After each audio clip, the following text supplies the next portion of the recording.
D.3 CSS Layout Control Part 2. In this part, we learn another very important property called a position property. Think about when we arrange components, elements for a layout part. Position, very important. Position control, very important. So this property, I think even more important than the display property. Display property, pretty easy to understand.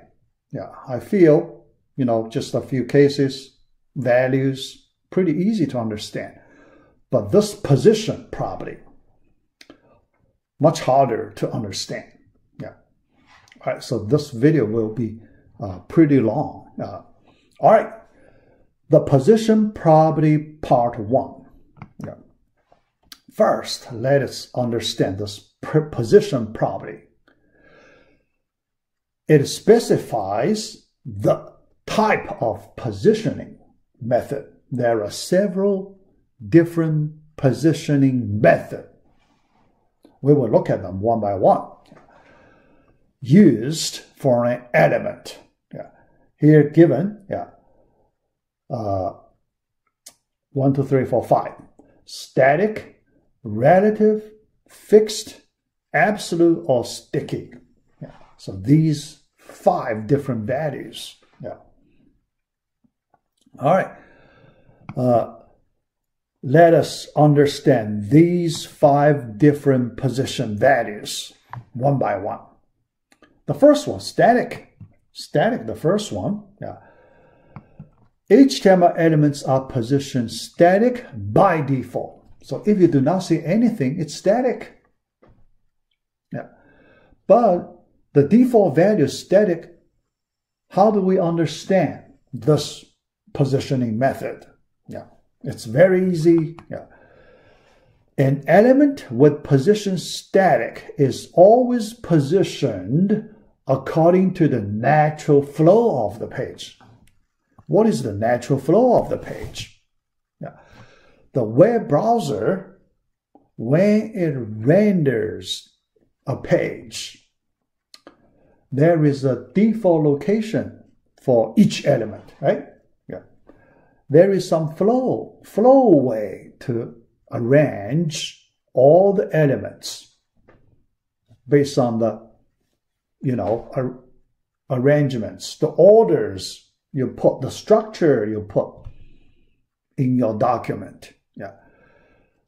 So the natural flow. Yeah. So if we do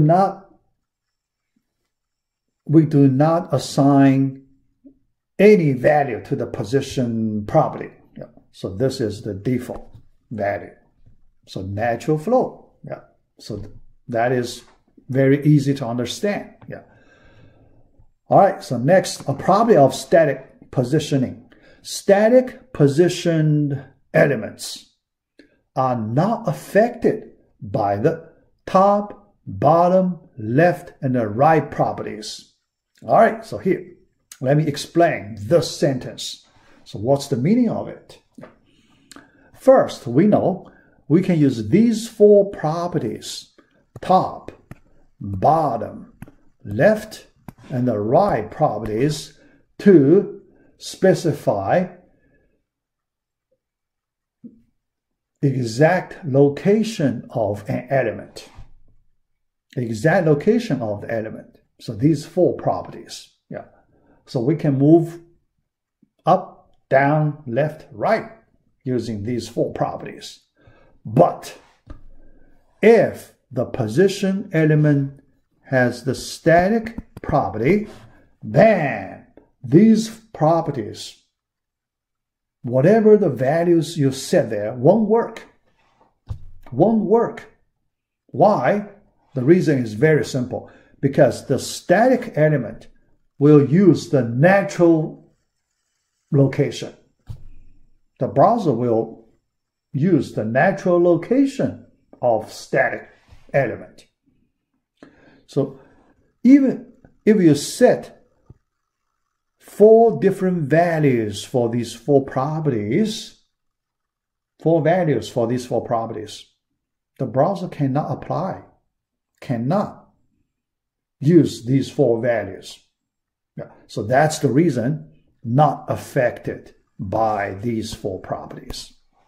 But just for static, for other property values, you will see different.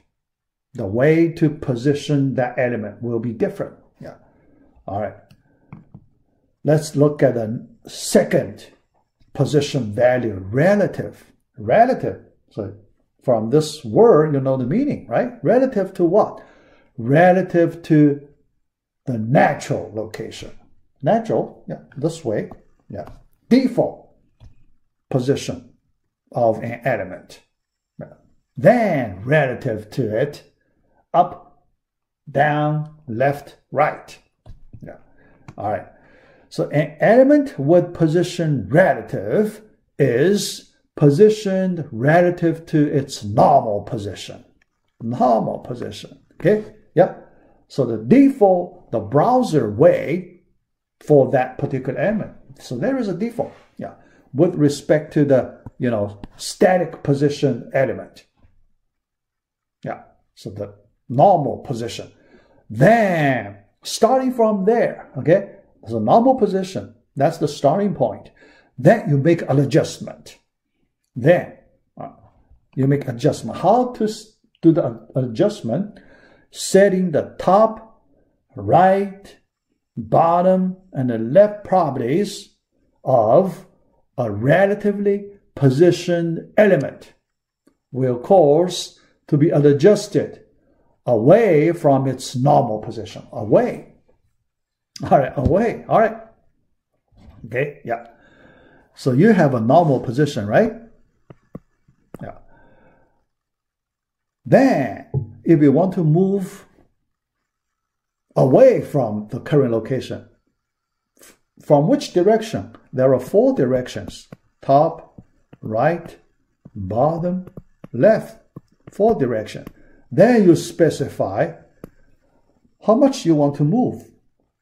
How much certain number of units, length units. So we learned that, right? Yeah, we learned several. Pixel, px, pt, point, right? cm, centimeter, inch, in, em, a relative, relative unit em. Yeah. So you can use these 5 different length units, to specify how much you want to move the current element. Yeah. All right. Look at, other content. Yeah, here. Yeah, this is probably also important. Yeah. But when you move, you will leave some space, right? Yeah. When you move up, down, low, then other content will not be adjusted to fit into any gap left by the element. Yeah. So let me explain this idea a little bit here. Suppose you have an element. The natural location is this dotted block, right? It's the natural position. Then we feel we want to adjust the location of this element a little bit. Okay, yeah. After the adjustment, the real position is here, right? After that, then you have some gap, right? So look at here, the gap. All right, yeah, gap. But based on the rule here, that gap part, you cannot put other element. Yeah.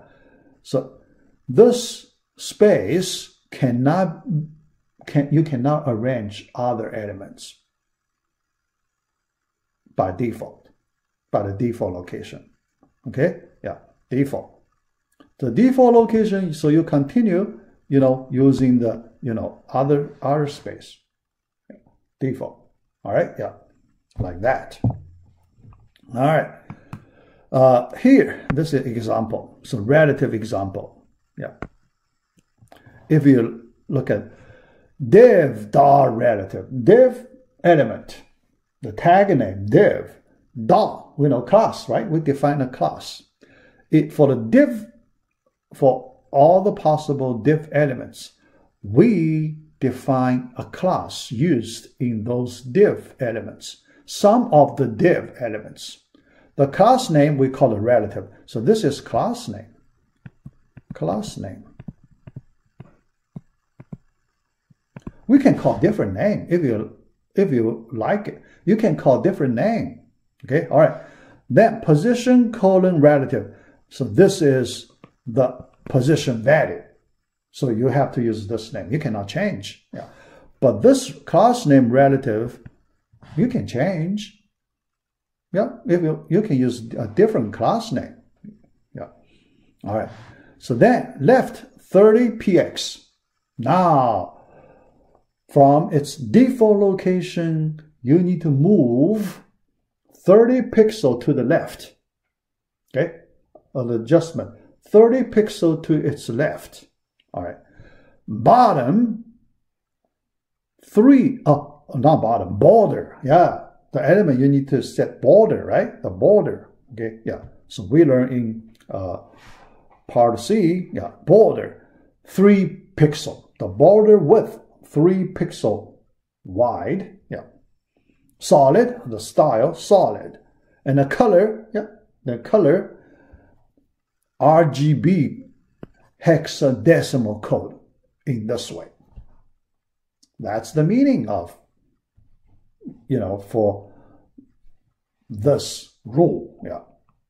All right. So next, position property part 2. Yeah. Fixed.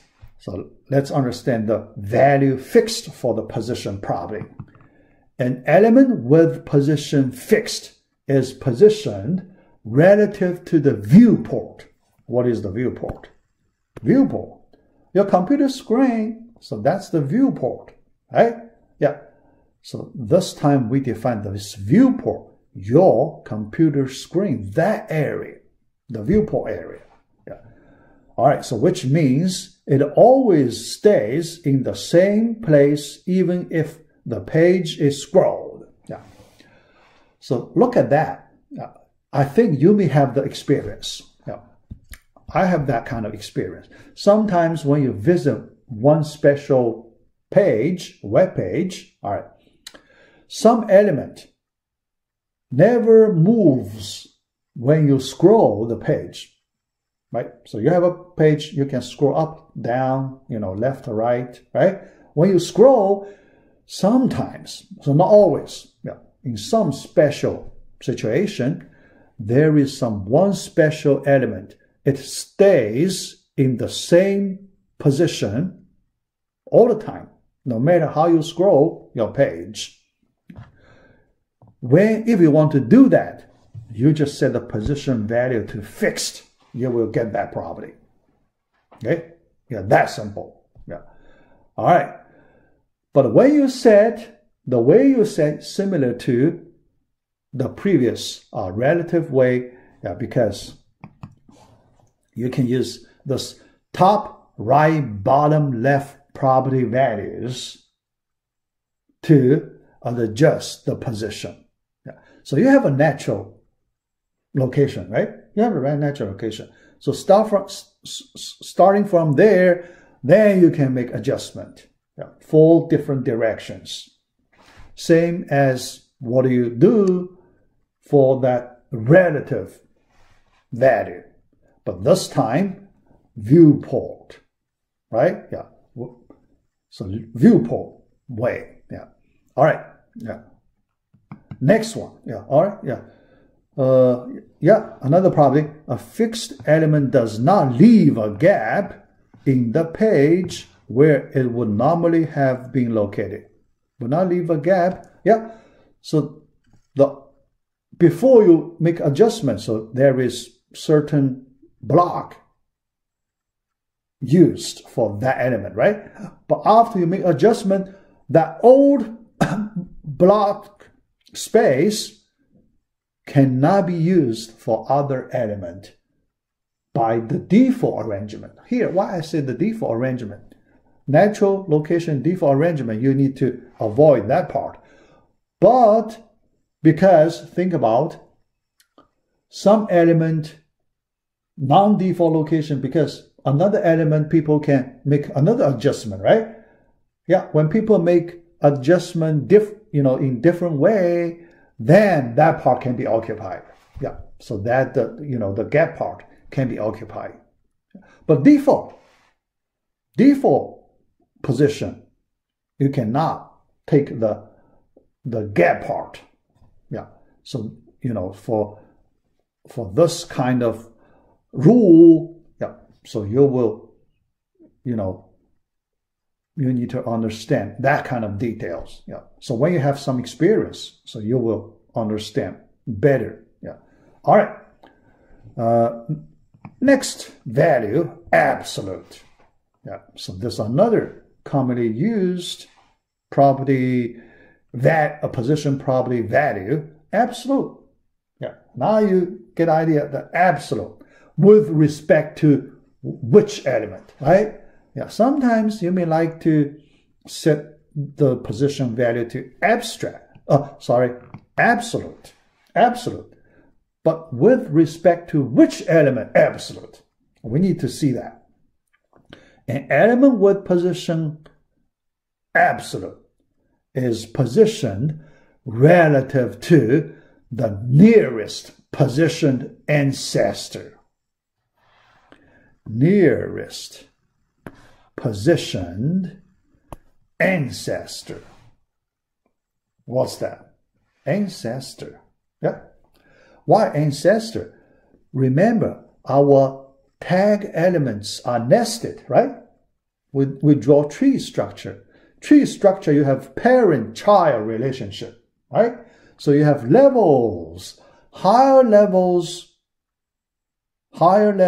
but when you go down, you along the tree from top to bottom, when you go down along some branches, then on that branch, you have ancestor, offspring relationship.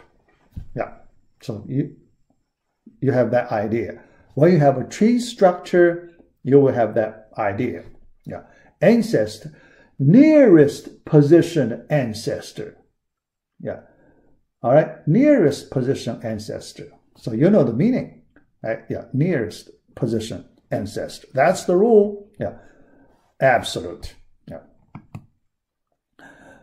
We will see some examples later. Yeah, we have chance to get some simple examples. Yeah, using these properties. Yeah, if an absolute positioned element has no positioned ancestors. Yeah, there is a possibility there is no positioned ancestors.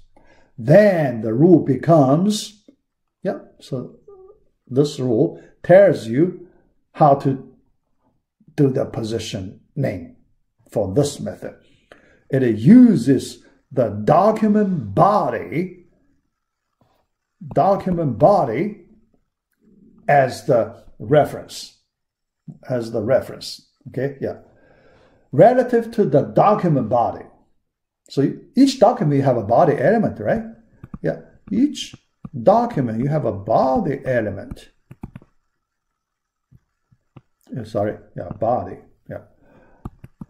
And all your layout control elements must be inside this body element, right? Yeah.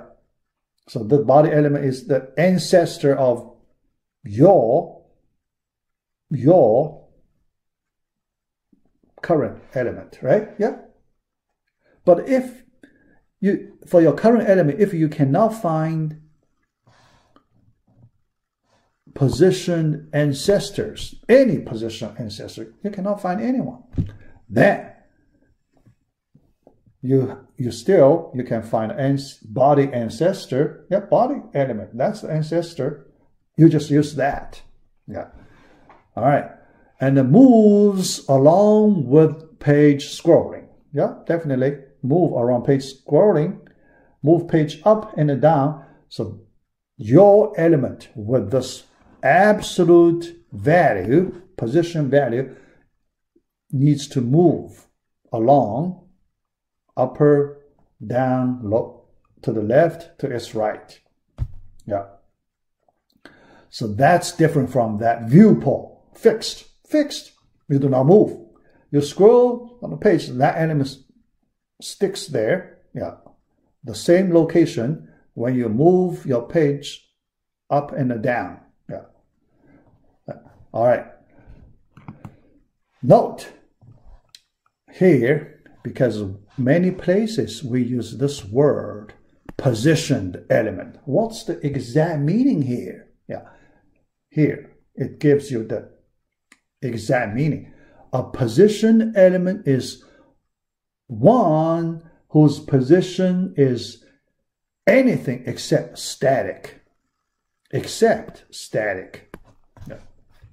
If an element takes the static position value, we do not call it a positioned element. Okay? We do not call it positioned element. Natural flow element. Okay? Natural flow element, not positioned element. All right? Yeah.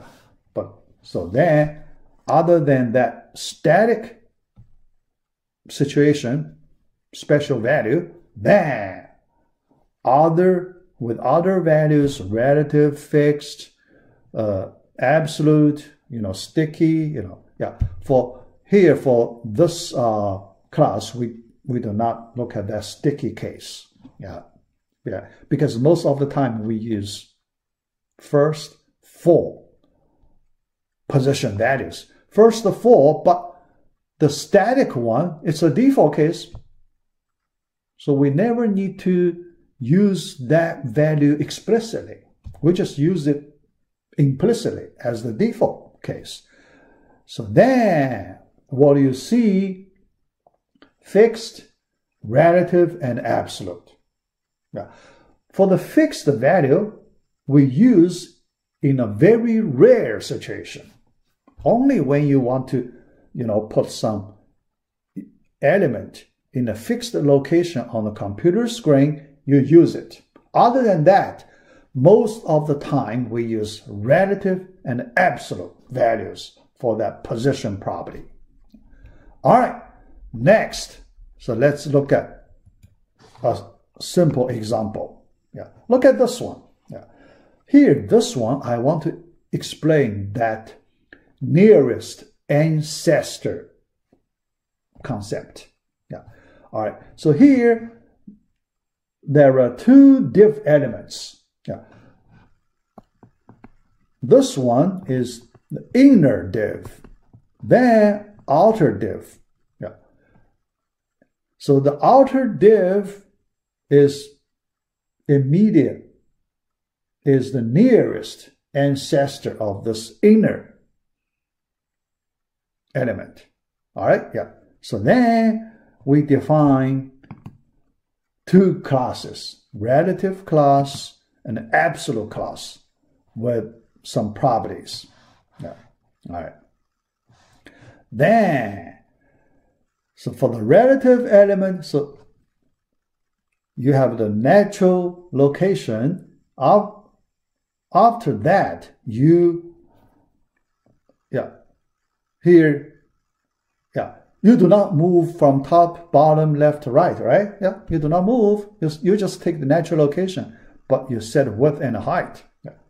That's the parent element. Then the child element, we use absolute. Now you put inside the absolute top, right. Yeah. So then this time, when you set this absolute with respect to this element, then you move top, bottom, top 80 pixels to the top direction. Yeah. So then width and height. Yeah. Yeah. So that's the simple example. Yeah. All right. the last topic of this video, overlapping elements. Now we want to understand the overlapping elements. Now, when we arrange elements, sometimes we need to put some of the elements on top of some other elements. Yeah, when we do that, yeah. So now let's look at how do we do that feature. Yeah. When elements are positioned, they can overlap other elements, but you need to set some rule for the overlap. Yeah.